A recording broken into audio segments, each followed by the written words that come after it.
Leicester, sebuah kota yang memiliki budaya yang beragam, dengan penduduk 370.000 orang. Pada bulan Februari 2022, di kota ini terjadi sebuah kejadian yang mengerikan.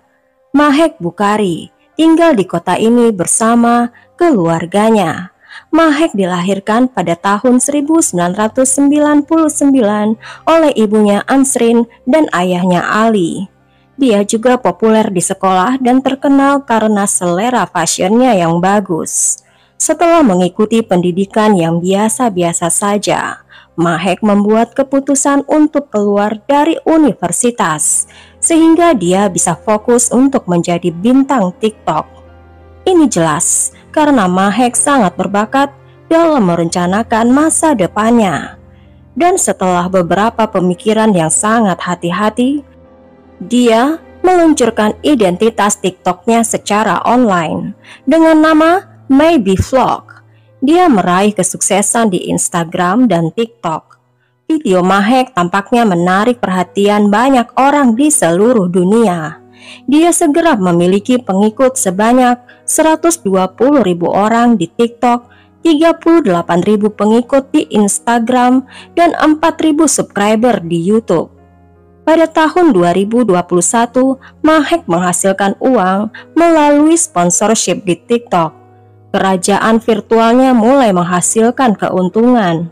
Dia memposting gambar pakaian di Instagramnya, membuat vlog untuk YouTube dan TikTok. Walaupun videonya di TikTok tampil relatif baik, hal-hal mulai berkembang ketika Mahek memperkenalkan ibunya, Ansrin, ke media sosialnya. Dan penayangan videonya meningkat dari 40.000 menjadi 300.000 views. Ini jelas kalau ibunya memiliki nilai jual di channelnya. Ansrin mendukung putrinya. Ansrin mulai mendapat perhatian online juga. Ansrin lahir di Pakistan dan kemudian dia pindah ke Inggris ketika dia masih kecil. Meskipun Ansrin bercita-cita menjadi pramugari, sayangnya, orang tuanya tidak mendukung rencana itu. Orang tuanya mencegah Ansrin melanjutkan ke perguruan tinggi, dan sebaliknya Ansrin dijodohkan dengan Ali. Segera dia menjadi ibu rumah tangga dan memiliki 2 anak. Tapi gaya hidup Ansrin seperti ini bukanlah untuk Ansrin, dan tanpa diketahui oleh keluarganya, Ansrin mulai berselingkuh dengan laki-laki yang jauh lebih muda darinya. Sakib Hussein berusia 21 tahun, tidak berkeberatan berkencan dengan wanita yang lebih tua. Pada tahun 2019, Sakib dan Ansrin mulai berbicara satu sama lain melalui aplikasi chatting. Mereka mulai bertukar nomor dan mulai berbicara setiap hari. Awalnya diawali dari persahabatan, kemudian menjadi hubungan yang lebih intim. Sayangnya, tidak ada yang tahu bahwa hubungan mereka akan memicu serangkaian peristiwa yang akan berakhir menjadi tragedi. Ansrin tersanjung oleh perhatian dan kasih sayang Sakib. Dia tidak peduli dengan suaminya, dia mulai mencari di tempat yang lain, yaitu Sakib. Ansrin bertemu dengan Sakib beberapa kali di hotel, coffee shop, dan restoran secara rahasia. Pada tahun 2021, hubungan mereka mulai berantakan. Ansrin memutuskan untuk memutuskan hubungan itu dan meninggalkan Sakib patah hati. Sakib memohon kepada Ansrin untuk mempertimbangkan kembali keputusannya. Namun Ansrin sudah bertekad bulat bahwa perselingkuhan mereka harus berakhir. Sayangnya, Sakib belum siap untuk melepaskan Ansrin. Sakib mengancam akan membeberkan hubungan mereka kepada suami Ansrin, dan bahkan mengancam akan mengirim gambar polos mereka ke keluarga Ansrin. Pada akhir tahun 2021, Ansrin memberitahu putrinya Mahek tentang perselingkuhannya ini. Sekarang dengan usaha mereka di TikTok, ikatan ibu dan anak ini menjadi semakin dekat. Sayangnya, bukan melapor kepada polisi mengenai ancaman dan pemerasan Shakib, Mahek memutuskan untuk menyelesaikan masalah itu dengan tangannya sendiri, yaitu dengan kekerasan. Jika Mahek dan Ansrin melapor kepada polisi, maka akhir cerita ini akan berbeda. Perlu diketahui bahwa pemerasan adalah ilegal di sebagian besar negara, dan mereka bisa dituntut apabila Anda ingin melakukannya. Tetapi Mahek menggunakan kekerasan sebagai jawabannya. Mahek beralih ke mekanik lokal dan juga temannya Rekon Charan. Pasangan ini bersama menyiapkan uang 3.000 pound atau 3.800 dolar. Alasan uang ini karena Shakib mengklaim dia sudah menghabiskan sekitar 3.000 dolar ketika dia berselingkuh dengan Ansrin. Dan karena hubungan itu sudah berakhir, Shakib ingin uang itu kembali. Kelihatannya Mahek setuju untuk mengembalikan uang itu. Setidaknya itu yang dipikirkan oleh Shakib. Kenyataannya, dengan bantuan sahabat Mahek yaitu Ray Jamal dan sepupunya Amir Jamal dan temannya Sanaf Mustafa, Natasha Akta dan Muhammad Patal, Shakib setuju bertemu Ansrin dan Mahek untuk mengambil uang itu. Mereka akan bertemu di parkiran supermarket Tesco pada dini hari tanggal 11 Februari 2022. Ada satu masalah Shakib, dia tidak bisa mengemudi mobil dan dia meminta sahabatnya Hashim untuk mengantarkannya ke Tesco dan mengantar kembali pulang. Untuk Hashim, dia tidak tahu apa-apa yang akan terjadi dan sama sekali tidak bersalah dalam kasus ini. Hashim bersedia untuk membantu temannya. Setelah tengah malam, keduanya berkendara dari Bandre menuju Leicester. Ada satu masalah besar lainnya. Pada saat itu, tidak satu pun dari mereka yang tahu bahwa mereka sedang berkendara menuju jebakan. Tidak lama setelah jam 1 pagi, Ansrin dan Mahek tiba di tempat pertemuan yang sudah diatur di tempat parkir Tesco bersama dengan 6 orang lainnya. Mereka berpakaian hitam. Rencana mereka adalah mereka akan menyergap Shakib dengan 2 mobil mereka, yaitu Audi TT dan yang lain adalah Seat Leon. Kamera pengawas merekam mobil Shakib dan Hashim tiba di tempat parkir mobil jam 1:17 pagi. Mereka melihat ada 2 mobil yang sedang menunggu mereka. Kasus ini sungguh memprihatinkan. Shakib dan Hashim membuat keputusan untuk melarikan diri dari area itu. 2 menit kemudian, kamera pengintai melihat mobil Seat Leon dan Audi TT juga meninggalkan lapangan parkir untuk mengejar. Kamera pengintai yang lain merekam mobil Skoda diikuti oleh mobil Seat dan Audi. Polisi mengetahui terjadi sambungan telepon antara Mahek dan Shakib selama waktu itu.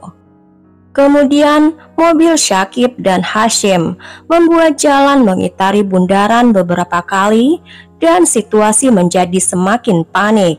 Seperti yang terlihat, semua mobil berjalan lebih kencang dan menerobos lampu merah.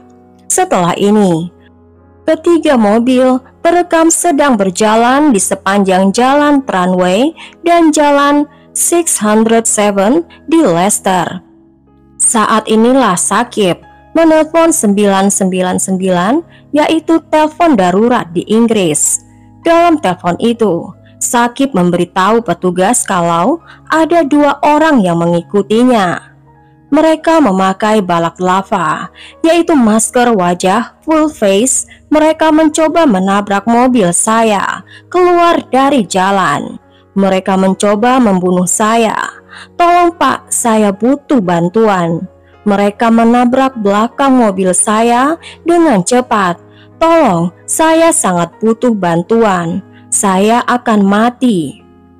Beberapa detik kemudian terjadi keheningan, dan Syakib menjerit sebelum panggilan tiba-tiba terputus. Pada saat itulah, mobil Skoda itu mengalami kecelakaan yang tragis. Pihak berwenang menerima laporan mengenai mobil yang terbakar. Pemadam kebakaran dan penyelamatan segera datang. Petugas menemukan 2 jasad di dalam mobil. Jasad itu adalah Syakib dan Hashim. Penyelidik menyimpulkan bahwa kendaraan tersebut sudah menabrak pembatas jalan sebelum menabrak pohon yang menyebabkan tabrakan yang sangat parah, sehingga kendaraan tersebut terbelah menjadi 2. Dapat dipastikan kalau kedua penumpang tersebut sudah meninggal seketika, bahkan sebelum mobil itu terbakar. Polisi melakukan penyelidikan atas tabrakan tersebut. Dengan cepat disimpulkan bahwa kematian kedua pria tersebut bukanlah sebuah kecelakaan tragis. Itu segera dikaitkan dengan panggilan 999 yang dilakukan sebelum kecelakaan, di mana dia memberitahukan operator kalau Syakib dan temannya diikuti oleh 2 mobil. Mahek Bukhari dan geng mereka segera melarikan diri dari tempat kejadian. Pelacak yang dipasang pada mobil Audi TT sebenarnya merupakan mobil teknologi tinggi yang menegaskan bahwa kendaraan tersebut telah melampaui kecepatan lebih dari 100 mil per jam selama pengejaran. Kecepatan mobil Skoda sebelum tabrakan sekitar 80 mil per jam. Kamera pengintai merekam penumpang 2 mobil dari geng Mahek keluar dari mobil, memeriksa kerusakan yang terjadi. Kemudian mereka kembali masuk ke dalam mobil, dan mereka melakukan perjalanan kembali, dan mereka melewati reruntuhan mobil yang terbakar. Mahek kemudian mengambil alih kemudi mobil Audi, dan Natasha mengemudi mobil Seat dan membawanya pulang. Rekaman CCTV menunjukkan anggota geng tersebut kemudian berjalan kaki melalui jalan pada dini hari, dan data ponsel menunjukkan mereka saling bertukar panggilan dan pesan antara ke-8 terdakwa. Kemudian mereka memutuskan untuk membubarkan diri. Natasha, pemilik mobil Seat, memulai perjalanannya kembali pulang ke rumahnya di Birmingham. Panggilan telepon ke 999 dari Syakib telah diteruskan kepada detektif, dan dalam panggilan itu Syakib memberikan plat nomor semua mobil yang terlibat dengan informasi ini. Petugas mulai memeriksa semua kamera pengintai untuk bisa mendeteksi plat nomor mobil. 2 petugas di West Midlands melihat mobil Seat Natasha. Tabrakan itu dengan cepat berubah menjadi kasus pembunuhan ganda. Petugas polisi bekerja keras untuk menemukan pelaku yang bertanggung jawab dengan cepat. Bahkan tidak sampai 10 jam setelah tragedi, Mahek dan Ansrin menemukan beberapa petugas ada di pintu depan rumah mereka. Rekaman kamera yang ada di tubuh petugas menunjukkan mereka telah berbohong kepada polisi tentang keberadaan mereka. Mahek memberitahukan polisi bahwa mereka telah melakukan perjalanan ke Nottingham, tapi itu tidak cukup untuk meyakinkan polisi. Mahek mendapati dirinya di borgol beberapa menit kemudian. Petugas menemukan kerusakan di bagian depan Seat Leon yang konsisten dengan tabrakan dengan bagian belakang mobil Skoda Fabia. Ditemukan juga penahan roda di dalam bagasi mobil Audi TT dan alat logam melengkung di jok pengemudi. Keduanya diyakini sengaja diambil untuk menyerang Syakib. Saat Mahek diwawancarai, dia terus berbohong tentang di mana dia berada pada malam Syakib dan Hashim dibunuh. Ketika polisi memutar panggilan 999 dari Syakib, Mahek tampak terkejut bahwa polisi tahu. Tapi bukan menyerah. Mahek memutuskan untuk menangis dan mengaku kalau Syakib pembohong dan sering memanipulasi kejadian. Mahek dan Ansrin ditahan. Jamal dan Rakan Karan ditangkap 3 hari kemudian. Amir dan Sanaf Mustafa ditangkap 1 bulan kemudian pada bulan Maret. Ada banyak bukti yang mencakup lebih dari 200 jam rekaman pengawas dari 40 lokasi dan lebih dari 300 pernyataan mengenai kejadian itu. Kasus ini menjadi berita besar di Inggris dengan sorotan kepada Mahek dan ibunya karena keterlibatan mereka dalam kasus ini dan TikTok mereka.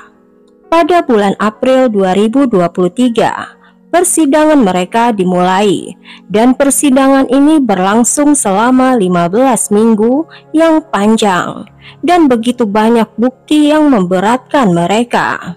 Ponsel Ansrin dan Mahek menunjukkan Mahek memberitahu ibunya, "Aku akan membuatnya dilangkahi oleh teman-temanku dan dia akan tahu hari apa ini."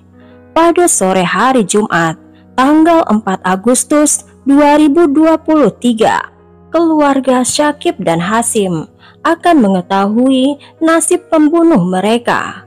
Pada hari yang sama, Mahek terlihat oleh wartawan berada di luar ruang sidang di Leicester Crown Court. Dia sedang tertawa dan melambai ke arah wartawan dari balkon, dan wajah Mahek tersenyum dan percaya diri, dan nanti senyum itu akan segera hilang. Juri memutuskan Mahek dan Ansrin bersalah atas 2 tuduhan pembunuhan. Rakan Kanan dan Jamal yang mengemudi kedua mobil itu dinyatakan bersalah. Sanaf Mustafa, Amir Jamal dan Natasha dinyatakan tidak bersalah untuk pembunuhan, tapi bersalah pembunuhan tidak disengaja. Muhammad Patel datang dan berterus terang kepada polisi dan menceritakan semua kejahatan. Muhammad Patel dinyatakan tidak bersalah atas pembunuhan dan tidak bersalah untuk pembunuhan yang tidak disengaja. Mahek Bukhari dihukum seumur hidup dengan minimal 31 tahun dan 8 bulan, dan Ansrin dihukum seumur hidup dengan minimum 26 tahun dan 9 bulan. Dan Ray Jamal dihukum 31 tahun sampai seumur hidup ditambah 5 tahun setelah dia dinyatakan bersalah karena menyerang seorang wanita. Rakan Karan dihukum 26 tahun sampai seumur hidup. Amir Jamal, Sanaf Mustafa, dan Natasha, mereka dihukum 14 tahun, 14 tahun, dan 11 tahun penjara. Begitu banyak pelaku dari kasus ini. Sangat disayangkan, tidak seorang pun yang mengingatkan untuk tidak melakukan kejahatan itu atau melapor kepada polisi. Sangat penting untuk bisa belajar bagaimana bisa memecahkan masalah dengan keputusan yang baik dan benar, tidak merugikan orang lain dan diri sendiri. Sampai di sini dulu guys, ambil hikmah dari setiap kasus supaya kita bisa lebih berhati-hati dan terhindar dari kejahatan, dan lupakan cerita kekerasan yang ada di dalamnya. Tulis pendapat kalian bagaimana seharusnya tindakan yang harus diambil Mahek untuk mengatasi masalah ibunya. Tulis komentar kalian di kolom komentar dan berikan juga subscribe, like, dan tekan juga notifikasinya untuk cerita yang lain. Thank you for watching this video.